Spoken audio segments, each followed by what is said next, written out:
विनये शयन्तम् वटस्य पात्रस्य पुटे शयानम् बालं मुकुन्दं मनसा स्मरामि बालं मुकुन्दं मनसा स्मरामि। प्रभु श्री कृष्ण भगवान के चरणों में मेरा प्रणाम। आप सभी मातृ शक्तियों को मेरा प्रणाम। आप सभी बलिहों को मेरा प्रणाम। अनेक जन्मों के जब पुण्य उदय होते हैं तब व्यक्ति को ये भागवत कथा का लाभ प्राप्त होता है और आप सभी लोग धन्य हैं कि आपको ये भागवत कथा रूपी अमृत व्यास जी के द्वारा सुनने का अवसर प्राप्त हुआ है। हम सभी लोग बड़भागी हैं कि इस समारोह में शरीक हो रहे हैं। इस समारोह में शामिल होने के लिए व्यक्ति में गुणवत्ता की आवश्यकता नहीं है। सिर्फ अगर आपके अंदर भक्ति है तो आप स्वतः प्रवेश कर जाएंगे। जैसा कि पूर्व में व्यास जी ने बताया होगा, भक्ति, ज्ञान और वैराग्य, भक्ति, ज्ञान और वैराग्य, इन तीन को बढ़ाने वाली ये कथा है। इसका जिसने भी श्रवण किया है उसका तीनों गुणों से परिपूर्ण हो गया है। चाहे वो धुंधकारी हो, चाहे वो आत्मदेव जी हो, चाहे वो कोई भी रहा हो। अब जैसा कि अभी प्रसंग चल रहा था तो प्रसंग के अनुरूप देखने पर उद्धव जी को भगवान कृष्ण ने वृंदावन था। उद्धव जी के विषय में कहा गया है कि उद्धव जी बृहस्पति के साक्षात शिष्य थे। पहले तो हमें समझने की आवश्यकता है बृहस्पति कौन है। बृहस्पति जी देवताओं के गुरु, मतलब ज्ञान में जिसका कोई भी सानी हो ही नहीं सकता है, ऐसे बृहस्पति थे। और उनके साक्षात शिष्य कौन थे? उद्धव जी। उद्धव जी को अपने ज्ञान पर घमंड आ गया। जैसा कि व्यास जी ने अभी प्रसंग सुनाया, उसी के तहत मैं लेकर के एक छोटे प्रसंग को ही आप लोगों के सम्मुख रखता हूं, क्योंकि आप सभी में भक्ति है।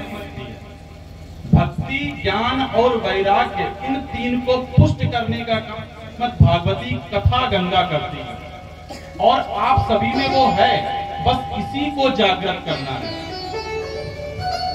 तो उद्धव जी के अंदर जब ज्ञान का घमंड, श्री कृष्ण ने एक लीला की। वो उद्धव से कह रहे हैं, हे उद्धव मोहे ब्रज बिसरत नाही। हे उद्धव, मुझे वो ब्रज भूलता ही नहीं है। हे उद्धव, मैं उस ब्रज को याद करके उस यशोदा माँ के दिए हुए माखन और मिश्री के भोग को याद करके अकेले में रोता रहता हूँ। उद्धव मोहि ब्रज बिसरत नाही, कुंज सुता की सुंदर कगरी, आरु कुंजन सो छाही। उस कुंज सुता जहां पर भगवान नटवर, भगवान कृष्ण का एक नाम है नटवर, नटवर वपु। भगवान की जो आकृति है वो त्रिभंगी है, तीन जगह से टेढ़े हैं और वो क्या करते हैं?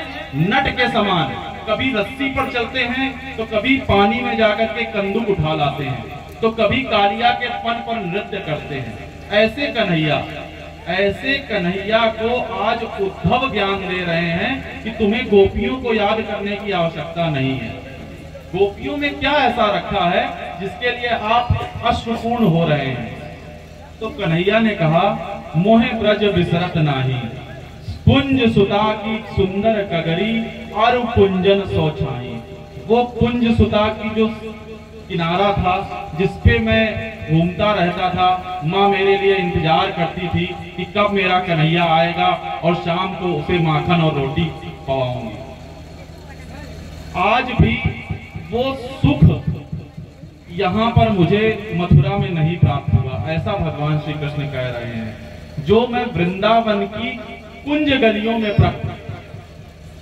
अब उद्धव से जब, तो उद्धव बोले कि इसमें क्या हुआ, आप जैसे ज्ञानी को इस तरीके की बात करते सुनना भी मुझे अच्छा नहीं लग रहा है। उद्धव सखा भी हैं, जैसा कि व्यास जी ने बताया, और उनके बड़े भाई के रूप में भी हैं। जब भगवान को लगा कि उद्धव मेरी बात से सहमत नहीं होंगे, तब भगवान ने आगे कहा, कुंज सुता की सुंदर कगरी अरु कुंजन सो छाही, गोपी ग्वाल करत कौतूहल घर घर बजत बधाई।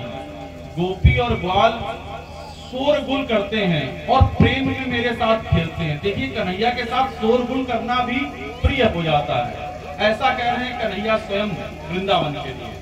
बोलते हैं ऐसा है, अगर आपको अपने ज्ञान का घमंड हो गया है, कन्हैया कह रहे हैं उद्धव से, तो एक बार वृंदावन चले जाइए और सिर्फ मेरा यह सूचना दे दीजिए कि मैं ठीक हूँ और वो लोग भी वहां ठीक रहे हैं।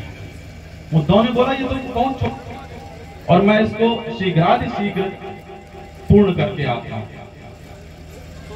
उद्धव जी वहां से चले और वृंदावन पहुंचे हैं। वृंदावन में जैसे ही वो प्रवेश कर रहे हैं, तो उद्धव को गोपिकाओं ने जमुना जी के तट पर देखा और देख करके भाव में आ गई, क्योंकि उद्धव का जो स्वरूप है ठीक श्री कृष्ण के स्वरूप के समान है। और इस बार उद्धव स्वयं रथ चला करके आए हैं, इस बार अक्रूर भी साथ में नहीं है। तो गोपिकाओं को एक बार तो ये भान हो गया कि हमारा कन्हैया वापस आ गया, और गोपिकाएं पीछे पीछे दौड़ पड़ी। जो प्रेम के वश में होती हैं, वो स्वतः जान जाती हैं कि ये हमारा कन्हैया नहीं है, ये कोई और ही है। उन्होंने उद्धव को कहा है, गोपिकाओं ने, जैसा कि आप सभी लोग सुन रहे हैं, गोपिकाएं क्या कह रही हैं, एक भंवरे को माध्यम बना करके, जिसको भ्रमर गीत कहा गया, उस भंवरे को माध्यम मात्र बना करके गोपिकाएं कह रही हैं, हे भंवरे, जिस प्रकार से तू काला है, फिर से सुनिएगा, भंवरे को माध्यम बना करके सारी गोपिकाएं कह रही हैं, ए भंवरे, जिस प्रकार तू काला है, मेरा कन्हैया भी ठीक वैसा ही काला था, और वो भी तेरी तरह यहाँ आया था, और हम लोगों को मूर्ख बना करके परसों परसों कह करके चला गया, कई बरसों अभी तक न लौट के आया है। तो मैं किसी भी भंवरे पर विश्वास नहीं करती हूँ, क्योंकि भंवरे का एक धर्म होता है। भंवरा क्या करता है, एक मकरंद से एक पुष्प से मकरंद निकालता है और फिर पुनः मकरंद समाप्त होते ही दूसरे पुष्प पर चला जाता है। ये सभी भंवरों की नीति होती है।